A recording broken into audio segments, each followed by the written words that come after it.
Hi guys, ಎಲ್ರಿಗೂ ನಮಸ್ಕಾರ. Welcome back to my YouTube channel. Today is day 2 in Gokarna.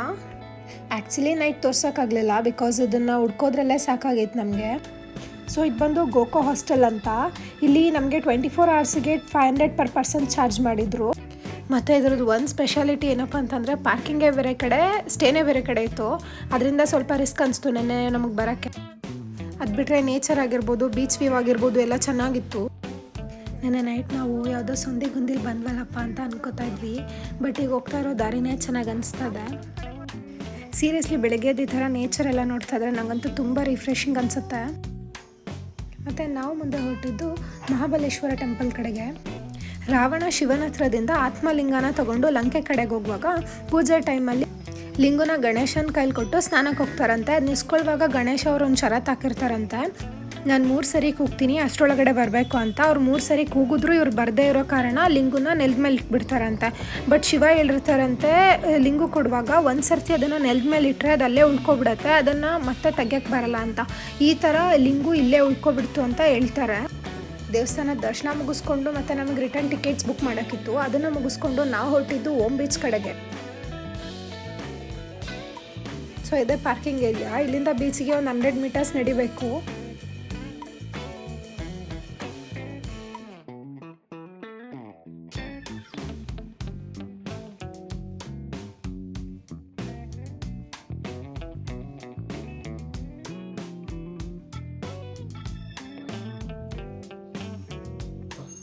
ಹೋಗೋ ಜಾಗದಲ್ಲಿ ಸುಮಾರು ಶಾಪ್ಸ್ ಇತ್ತು. ಅಲ್ಲೆಲ್ಲ ನಾವು ನೋಡಿಕೊಂಡು ಅವ್ರ ಹತ್ರ ಬಾರ್ಗೇನ್ ಮಾಡ್ಕೊಂಡು ತೊಗೊಂಡೋಗೋದ್ರೊಳಗೆ ಬಿಸಿಲು ಜಾಸ್ತಿ ಆಗಿತ್ತು.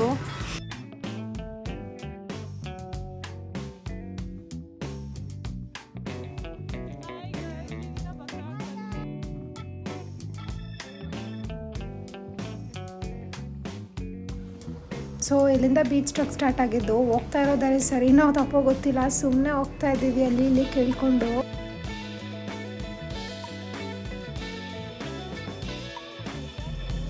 ಈ ಬೋರ್ಡ್ ಸಿಕ್ಕಿದಾಗ ಒಂದು ನಂಬಿಕೆ ಬಂತು ಕರೆಕ್ಟ್ ದಾರಿಲಿ ಹೋಗ್ತಾ ಇದೀವಿ ಅಂತ.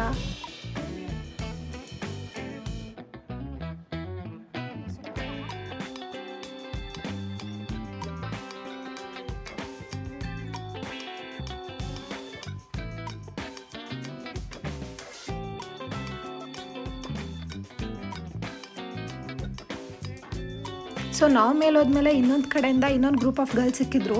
ಆ ಕಡೆಯಿಂದನೂ ಯಾವುದೇ ಬೀಚ್ ಕಾಣಲಿಲ್ಲ ಅಂತ ಹೇಳಿದ್ರು. ನಮಗೆ ಫೈನಲಾಗಿ ಕಂಡಿದ್ದು ಓಮ್ ಬೀಚ್ ಒಂದೇ, ಮತ್ತು ಮುಂದೆ ಎಲ್ಲ ದಾರಿ ಏನೂ ಇರಲಿಲ್ಲ.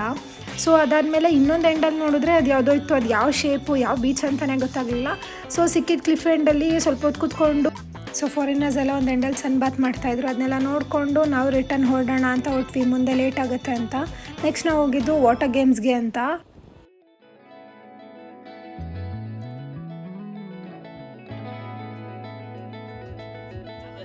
ಹಾಯ್ ಗೈಸ್, ಸದ್ಯಕ್ಕೆ ನಾವು ಬೋಟ್ ರೈಡಿಗೆ ಹೋಗ್ತಾ ಇದ್ವಿ ಓಷನ್ ಅಡ್ವೆಂಚರ್ಸ್ ಅವ್ರ ಕಡೆಯಿಂದ. ಇಲ್ಲಿ ಕೂತಿರೋರಿಗೆ ಏನು ಅನಿಸ್ತಾ ಇದೆ ನನ್ನ ಫ್ರೆಂಡ್ಸ್ಗೆ ಅಂತ ಕೇಳ್ಕೊಬರೋಣ.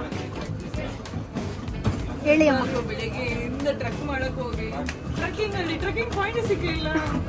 ಹಂಗಾಗಿ 2 ದಿನದಲ್ಲಿ 1 ದಿನ ನಾನು ಏರಿಯಾಗೆ ಹೇಳ್ದಲ್ಲ ಅಂತ ತಿಳಿಬೇಕು ಅನ್ನೋ ಜೋಶಲ್ಲಿ ಬಂದಿದ್ದೀವಿ. ಇವರು ನಮ್ಮ ಫ್ರೆಂಡ್ ತೊಟ್ಟಿ ಅಂತ ಸೋಕಾಲ್ಡ್ ಸೃಷ್ಟಿ. ಅವಳಿಗೆ ಸ್ವಿಮ್ಮಿಂಗ್ ಬರಲ್ಲ. ಬರ್ದೇ ಇರೋ ಅಮಾಯಕ ನೋಡಿದ್ರೆ ಹೆಂಗೆ ಅನ್ಸ್ತಾಳೆ ಅಷ್ಟೇ, ಹಂಗೆಲ್ಲ ಅನ್ಕೋಬಿಡಿ. ಸ್ವಿಮ್ಮಿಂಗ್ ಬರಲ್ಲ, ಬಟ್ ಅದು ಕೊಟ್ಟರು ಇಳಿಯಲ್ಲ ಅಂತ.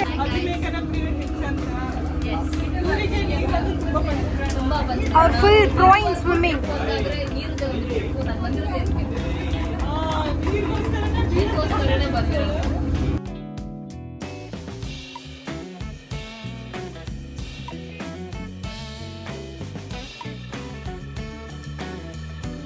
ಹೋಗ್ತಾ ದಾರಿಲಿ ಹಾಗೆ ಒಂದು ಫಿಶ್ ಹಾರ್ಬರ್ ಸಿಕ್ತು.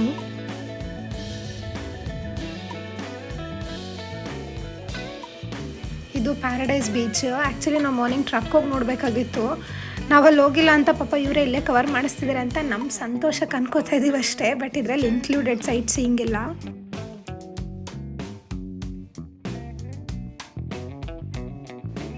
ಇದೇ ಹಾಫ್ ಮೂನ್ ಬೀಚು. ಆ್ಯಕ್ಚುಲಿ ಬೆಳಗ್ಗೆ ಬೀಚ್ ಹುಡ್ಕೋದ್ರಲ್ಲಿ ನಾವು ಕಳೆದೋಗಿದ್ವೋ ಅಥವಾ ಬೀಚೇ ನಮಗೆ ಸಿಗಲಿಲ್ವೋ ಗೊತ್ತಿಲ್ಲ.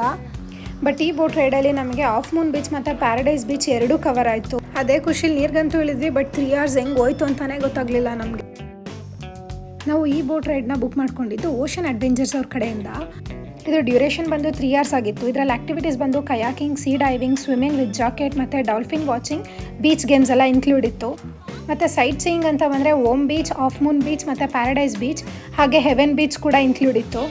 ಹಾಗೆ ಸನ್ಸೆಟ್ ಪಾಯಿಂಟ್. ಈ ಪ್ಯಾಕೇಜಲ್ಲಿ ಪರ್ ಪರ್ಸನ್ಗೆ 500 rupees ಚಾರ್ಜ್ ಮಾಡ್ತಾರೆ.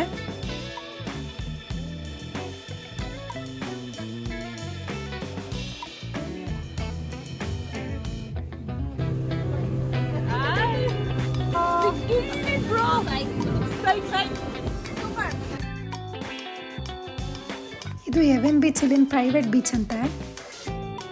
ಈ ಕಡೆ ರೈಟಿಗೆ ಒಂದು ಕೇವ್ ಕಾಣ್ತಿದೆಯಲ್ಲ, ಅದು ಇಲ್ಲಿಂದ ಮಿರ್ಜಾನ್ ಫೋರ್ಟಿಗೆ ಸುರಂಗ ಮಾರ್ಗ ಅಂತೆ.